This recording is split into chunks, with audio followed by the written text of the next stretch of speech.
Bonjour à toutes, bonjour à tous, un nouveau numéro des Drôles de juristes. Vous les retrouverez au Palais des Congrès, à la Porte Maillot, les 17 et 18 novembre. Ils partageront leurs enthousiasmes, ils partageront ce qu'ils ont fait du droit. Et nous avons l'opportunité aujourd'hui de recevoir une jeune et déjà drôle de juriste, Selma Khaled. Bonjour Stéphane. Bonjour Selma, alors moi j'ai eu la chance de vous connaître comme étudiante, vous m'avez torturé devant un micro, ce n'est pas un match retour, mais en tout cas je suis très heureux de vous accueillir. Aujourd'hui chez Calam, The Legal Ops Company. Tout à fait. Qu'est-ce que c'est Calam Legal Ops? Calam, c'est une entreprise qui est composée de Legal Ops qui sont passionnés et passionnants avec qui j'ai la chance de travailler. On est 7 personnes et on travaille au quotidien pour faire briller les directions juridiques. C'est notre mission, on aime bien dire ça. Et notre mission chez Calam, finalement, c'est de leur permettre, grâce aux Legal Operations, de passer de la réactivité à la proactivité. Et on travaille pour les directions juridiques de grands groupes et de scale-up. Les scale-up qui sont des startups en hypercroissance et des licornes également. On reviendra en détail sur cette belle aventure depuis le mois d'août, mais d'abord il y avait une Selma, jeune étudiante en droit, qui voulait devenir avocate ou magistrate ou pas du tout? Pas du tout, non. Je voulais ni devenir avocate ni magistrate. Mon père voulait que je devienne notaire, à Marrakech d'ailleurs, et finalement non. Je me suis lancée dans des études de droit en feuilletant les bouquins et les livres de la bibliothèque de ma tante qui faisait ses études de droit à Nanterre. Et j'ai essayé finalement de retrouver ma tante à travers ses lectures. Ma tante qui est décédée quand j'avais une dizaine d'années. Et donc à travers ces lectures, j'avais des moments de proximité avec elle. Et dans sa bibliothèque, j'ai retrouvé des codes code civil, code pénal, notamment le code pénal de 1980 dans lequel il y avait encore justement cette disposition sur la peine de mort. Et puis je me suis lancée dans des études de droit par mimétisme finalement parce que j'ai énormément d'admiration pour elle encore aujourd'hui et j'ai voulu faire comme elle. Alors droit des affaires à la Sorbonne, donc très sérieuse. Droit des affaires à la Sorbonne, donc très sérieux, et puis c'était une sorte de parcours tout tracé et je voulais pas nécessairement devenir avocate, mais c'était la seule option pour moi. Je ne pouvais pas devenir magistrate parce que j'étais à l'époque uniquement marocaine. De nationalité marocaine. Je suis fraîchement naturalisée française. Félicitations. Merci, depuis quelques semaines. Et puis, donc, je me suis lancée dans ces études de droit. J'ai adoré mes études de droit, sans nécessairement penser à devenir juriste ou autre. Et puis, en 2016, j'ai fait la rencontre de Rosa Taban. D'accord. Que l'on essaie d'avoir dans l'émission. C'est vrai, et peut-être qu'entre deux services, puisque Rosa est à un restaurant maintenant, entre deux services, Rosa acceptera de venir. Donc ex-avocate et aujourd'hui cuisinière. Exactement, chef. Et puis, dans le 17e. Dans le 17e, elle perpétue une tradition qui est issue de 4 générations de cuisinières, de chefs. Et je vous recommande tous d'aller manger chez Mise, rue Nollet. Eh ben, on ira avec toutes les personnes qu'on a interviewées, si l'ex-base et Open Law nous y autorisent, on ira faire une grande table chez Rosa après l'avoir interviewé quand même. Et je vous confirme que c'est le repère des avocats et des juristes très souvent. Bon, bah, vous m'y emmenez. Voilà, très bien. Alors, on va revenir quand même à nos moutons. À travers ces études, quand même, des petits boulots et à un moment donné, Legal Start, qui était dans votre apprentissage, dans votre formation continue. Tout à fait, des petits boulots pour effectivement financer en partie mes études. J'ai eu la chance d'avoir des parents, un père qui finançait mes études, donc, et j'ai quand même dû faire des petits boulots à côté. Legal Start, oui, tout à fait. J'ai rencontré Rosa, donc je vous le disais, en 2016, et puis j'ai eu une sorte d'échec de parcours en Master 1 avec un premier semestre qui ne s'est pas très bien passé et que je n'ai pas réussi à valider. Et puis pour moi, mon monde s'effondrait à ce moment-là. J'ai toujours été très bonne élève avec de bonnes notes et puis j'étais très rigoureuse et j'ai vécu ça comme un échec. Et puis c'était le bon moment pour moi puisque Rosa nous parlait de Legal Tech en 2016, ce TD de contrats spéciaux. Ouais. Et c'était une bonne opportunité. Et il n'y avait pas grand monde qui en parlait à la fac. Pas grand monde qui en parlait à la fac et Rosa, à chaque TD, nous parlait justement en début ou en fin de cours de son expérience, de ce qu'elle faisait au quotidien au sein de cette Legal Tech qui était Just. Et on découvrait tous un nouveau monde qu'on ne connaissait absolument pas. Et puis un an plus tard, un an et demi plus tard, en 2018, je me suis dit que cet échec, ce plan de parcours était un bon moment pour savoir si mes ambitions correspondaient réellement à la réalité du terrain. Donc j'ai voulu découvrir ce monde-là et je suis tombée entre de très bonnes mains puisque j'ai rejoint Legal Start qui pour moi est la meilleure école de l'égalité que j'ai rejoint en France. Ça c'est un petit clin d'œil pour ceux qui ont loupé le CRFPA. C'était un petit peu pour vous cet échec avant l'heure.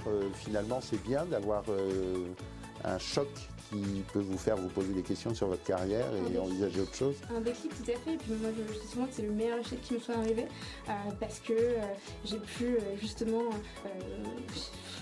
gagner peut-être un certain nombre d'années. J'aurais peut-être exercé une autre profession et puis en me disant quelques années plus tard que c'était pas du tout la profession qui était faite pour moi. Et puis c'était aussi une bonne année de césure, un bon moment pour couper et puis prendre le temps de travailler, de découvrir de nouveaux métiers. J'ai tout fait sauf du droit chez Legal Start. C'est ce qui était. Alors c'était bras droit, Selva, cette époque. Ça c'était en alternance, donc c'était plutôt en alternance chez Legal Start. J'ai commencé par un stage et ensuite par un CDD dans lequel je suis arrivée dans une équipe qu'on appelle l'équipe de production qui est en charge des formalités. Legal Start étant le leader de la leader français de la formalité et de la création de société. Exactement. Et donc j'ai commencé dans l'équipe de production en traitant des dossiers. Je suis ensuite passée par l'équipe de création de contenu. J'ai créé des contenus. Je suis aussi passée par l'équipe service client, customer care. J'ai appris à parler avec des clients au téléphone, à devoir gérer des situations. Donc j'ai tout fait sauf du droit et ça m'a fait énormément bien. Et j'avais envie aussi de savoir quelles étaient les coulisses d'une Legal Tech, comment ça se passait en interne, quels outils utilisaient ces Legal Tech, quelles étaient finalement leurs bonnes pratiques. D'où le DU en fait, pour essayer d'approfondir, puisqu'on se lançait à l'époque. Tout à fait, et d'où le DU, et en fin de journée, j'étais la plus jeune de l'équipe à l'époque. La Benjamin, oui, la mascotte. La mascotte chez Legal Start, et puis aussi la Benjamin au DU, et je me souviens, j'avais mon sac. Votre sac à dos, oui, on s'en souvient très bien. Et puis je partais en fin de journée, et on me demandait si j'allais à l'école, et effectivement, j'allais à l'école pour... À Paris 2, une grande école. Grande école, et j'ai énormément appris, et ce qui était incroyable, encore une fois à Paris 2, j'ai l'impression d'avoir gagné en maturité chez Legal Start, et aussi dans le cadre du DU, parce que j'étais avec des personnes qui étaient en formation continue, des professionnels.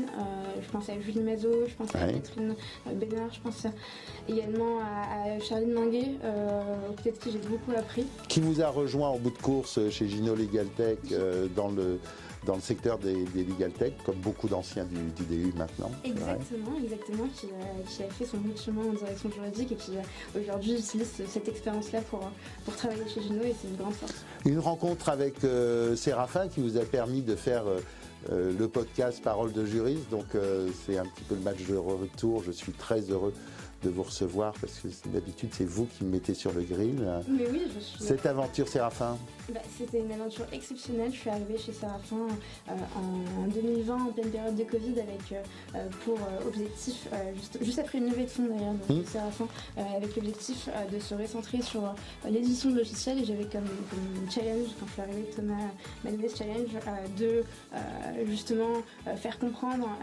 grâce aux leviers de communication que Séraphin s'était recentré sur l'édition logicielle. Sachant que Séraphin auparavant c'était également du conseil et de la formation. Et donc c'était des challenges super intéressants en matière de marque, de branding, mais aussi en termes de génération de demandes, et c'était tout ce que j'aimais, donc c'était une superbe expérience. Travail étroit avec l'Association française des juristes d'entreprise, aussi des amis qui vous ont ouvert en fait le parcours en France d'interview des directeurs juridiques. Et effectivement, et puis en fait on s'est dit en début 2021 qu'il n'y avait aucun podcast qui donnait la parole aux juristes d'entreprise, et donc on s'est lancé dans ce podcast-là en voulant donner voix au chapitre justement à ces juristes à travers un micro, mais aussi à travers différentes manières, et j'ai eu la chance d'interviewer plus d'une cinquantaine de juristes, un épisode par semaine, donc avec une régularité qui demandait beaucoup d'exigences en termes de de travail. Et puis j'ai encore une fois gagné beaucoup en maturité et appris énormément de choses.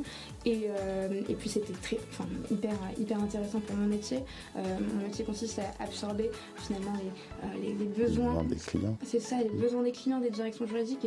Et puis finalement les directions juridiques sont les principales clients de Séraphin, donc c'était une expérience incroyable, et puis des rencontres aussi. J'ai eu la chance de garder contact avec la plupart des... Alors j'allais vous demander, c'est difficile sur les 50 de ne pas fâcher quelqu'un, mais il y en a 2-3 quand même dont vous m'avez parlé qui sont incroyables. Qu'est-ce qui vous a le plus marqué?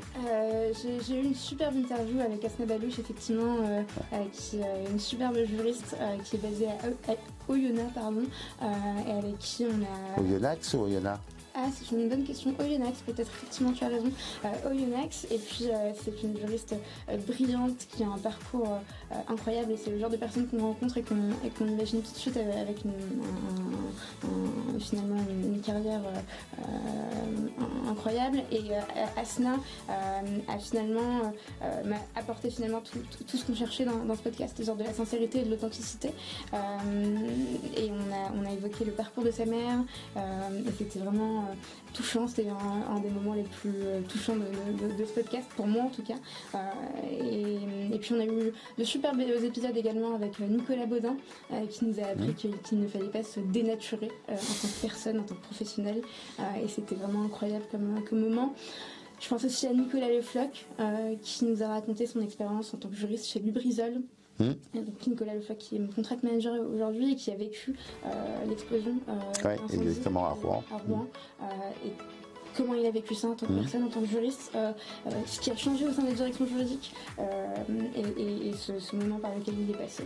C'était vraiment hyper intéressant également, donc pas mal d'histoires et d'anecdotes, et je vous invite à aller effectivement écouter ces épisodes. Oui, parce que c'était à la fois intéressant, inspirant en termes de parcours, mais c'est vrai que ce sont des moments forts d'intimité que vous savez très bien créer. Alors qu'est-ce qui a fait qu'au bout de 2 ans, Séraphin finalement un autre épisode chez Calam, The Legal Ops Company? C'est une très bonne question, et c'est une belle rencontre, puisque j'ai rencontré Émilie, qui a créé Calam en 2018. Je l'ai rencontrée dans le cadre... Qui était peut-être membre d'un jury... Tout à fait, je l'ai rencontré dans le cadre du Technodroit 92, qui est le concours qui est organisé par le DU, co-présidé par toi-même, Stéphane. Et puis j'ai eu la chance de pitcher un projet Legal Tech, donc c'était le but. On avait perdu Non, on n'avait pas gagné. Et oui, mais je ressens qu'on avait quand même perdu, et j'étais quand même assez triste, puisque je m'étais préparée pendant des semaines et des semaines, et j'avais vraiment cet enjeu de me bien pitcher, moi qui est une ancienne, pas bègue, mais j'ai toujours buté sur mes mots quand j'étais plus jeune.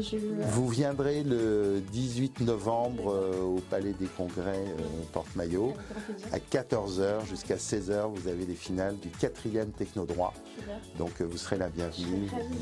Je serais ravie d'y être, et donc j'ai rencontré Lily à la fin du pitch, à la fin du concours, qui est venue me parler, qui est venue me dire sans aucune regret, qui est venue me dire on a eu l'impression que tu as fait ça toute ta vie, bravo, c'était vraiment génial. J'ai trouvé ça génial à mon tour qu'elle vienne me dire ça m'a boosté en termes de motivation, et puis on a gardé contact par LinkedIn, et puis j'ai reçu une super proposition de sa part que je ne pouvais pas refuser. Je suis inspirée par des gens que j'admire, je travaille pour des gens que j'admire, c'est quelque chose que je recherche, et j'étais super contente de rejoindre son équipe. Mais alors le droit demain, ou même le droit aujourd'hui, utile un petit peu, parce que votre clientèle sont des directions juridiques, mais vous gardez quel souvenir de cette formation et de votre amour du Code civil de 1980? Je garde le souvenir de galop d'essai éprouvant. Je garde le souvenir d'une formation particulièrement rigoureuse et aussi intellectuellement stimulante.